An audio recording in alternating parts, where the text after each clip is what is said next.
Hey there, I'm Sarah Johnson. I'm 28, living in Chicago and crushing it as a marketing executive. Life's going pretty well, except for one tiny issue. My blended family. It's a mess, especially when it comes to my step-siblings, Emma and Mark. My dad remarried when I was 15, and let's just say it hasn't been smooth sailing since. So the other day, we had one of those family gatherings, and I could immediately tell something was off. Everyone was acting weird, whispering, exchanging glances, and I kept catching snippets of conversations like, "We've got to ask her," and "It's the only way." My mind started racing, wondering what the hell they were plotting this time. My brother Tom, who's always been tight with Emma and Mark, which drives me nuts, noticed me watching them. He came over casually. "Hey sis, how's it going?" "Fine," I replied, eyeing him suspiciously. "What's with all the secret talks?" He laughed it off. "Oh, just family stuff."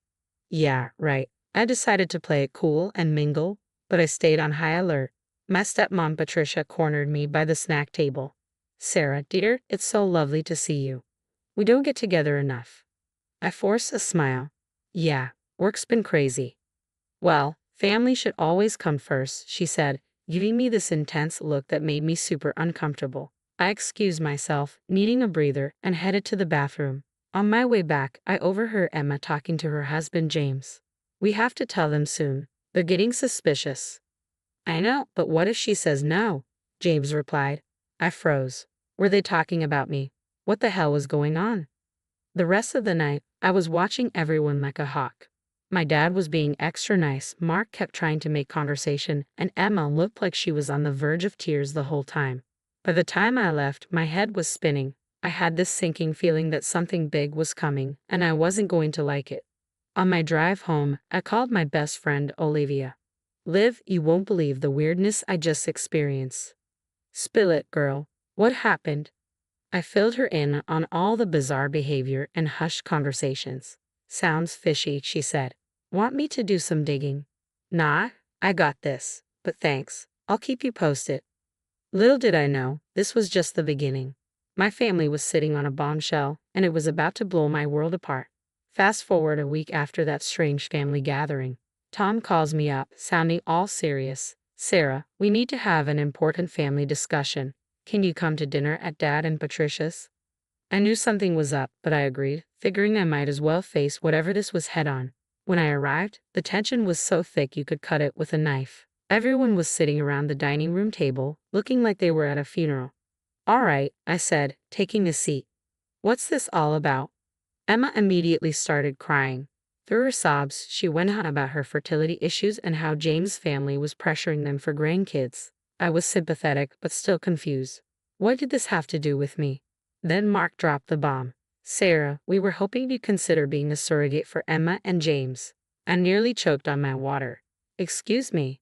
Tom jumped in, all excited. "Yeah, sis, it would be perfect. You're not seeing anyone right now, and it would mean so much to Emma." I was in shock. "Hold up. You want me to carry a baby for 9 months, go through labor, and then just hand it over? Are you all insane?" Patricia gave me her usual disappointed look. "Sarah, dear, it's for family. Surely you can make this sacrifice for your sister." "Stepsister," I corrected her, feeling my anger rising. "And no, I can't just put my life on hold for a year. What about my job? My social life? My body?" Emma was still sobbing. "Please, Sarah, you're our only hope. I've already told James' family you agreed." "You did what?" I was furious. "How could you volunteer me without even asking?" My dad finally spoke up. "Now, Sarah, let's not be hasty. This could bring our family closer together." I had a bitter laugh. Closer together? By using me as an incubator? No way. Then it hit me. Wait a minute, Tom, is this why you've been asking about my breakup with Mike? Were you waiting for me to be single so you could spring this on me? Tom looked guilty. "Well, we thought it might be easier if you weren't in a relationship."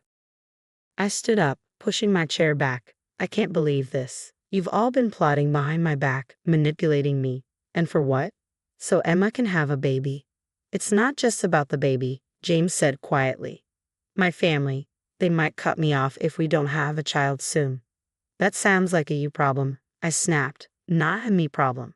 Patricia, always one to try and guilt trip me, chimed in. "Sarah, Don't be selfish. Think of your sister's happiness. That was the last straw. Selfish. I shot back, my voice rising. You're the ones being selfish. Asking me to give up a year of my life, risk my health, and go through this for nothing. And you didn't even offer any compensation. Compensation? Emma looked horrified. But we're family. I grabbed my purse, shaking my head in disbelief. Family doesn't manipulate each other like this. I'm done. As I headed for the door, their voices followed me, begging me to reconsider. But I wasn't having any of it. I slammed the door behind me and drove off, my hands trembling on the steering wheel. The nerve of them. I felt so betrayed. One thing was certain. This wasn't over. Not by a long shot. After that disaster of a dinner, I needed space. I ignored all the calls and texts from my family for weeks. But something kept nagging at me. Why were they so desperate? There had to be more to this. I decided to dig deeper. I met up with Olivia at our favorite coffee shop. Liv, I can't shake this feeling. Something doesn't add up. Well, she said, pulling out her laptop, let's see what we can find. What do we know so far? We started with Emma and James. It didn't take long to uncover some dirt. Holy crap, I muttered, staring at the screen. They're drowning in debt. Look at these credit card statements. Olivia whistled, scrolling through the details. Designer clothes, fancy restaurants. They'd been living way beyond their means. But that was just the beginning. Through a friend of a friend at James's company, I learned that he was on thin ice at work. Rumors were swirling that he'd been cutting corners, maybe even cooking the books. No wonder they're so desperate for a baby, I said. They're trying to secure James's position in his family's company. Then came the real shocker. I decided to reach out to Alex, a friend of mine who worked at Dad's company. When I called, I kept it casual at first. Hey Alex, has anything seemed off with the company finances lately? There was a long pause before he responded. Sarah, I really shouldn't be telling you this, but yeah, there have been some irregularities. Money disappearing and reappearing, all linked to Tom's apartment. My stomach dropped. He's embezzling, isn't he? I can't say for sure, Alex said carefully, but it looks that way. I hung up, feeling sick. Liv, Tom's stealing from Dad's company. He must be in deep trouble to risk something like that. But why push so hard for me to be a surrogate? Olivia raised an eyebrow. Maybe he's trying to stay in your dad's good graces. If he helps Emma get a baby, your dad might be so grateful he won't dig too deep into the books. The more we dug, the worse it got. Turns out Mark wasn't innocent either. He and James had a failed business venture a few years back, and Mark still owed James a ton of money. So Mark's pushing for this surrogacy to get James off his back about the debt, I realized, disgusted by how tangled it all was. By the end of our investigation, I felt like I was going to be sick. My entire family had been lying and scheming, using me as a pawn in their twisted games. What are you going to do? Olivia asked. I stood up, my mind racing with a plan. I'm going to expose every last one of them. They want to play games. Fine. But they picked the wrong person to mess with. I pulled out my phone and sent a group text. Family meeting tomorrow. 7:00 p.m. Be there.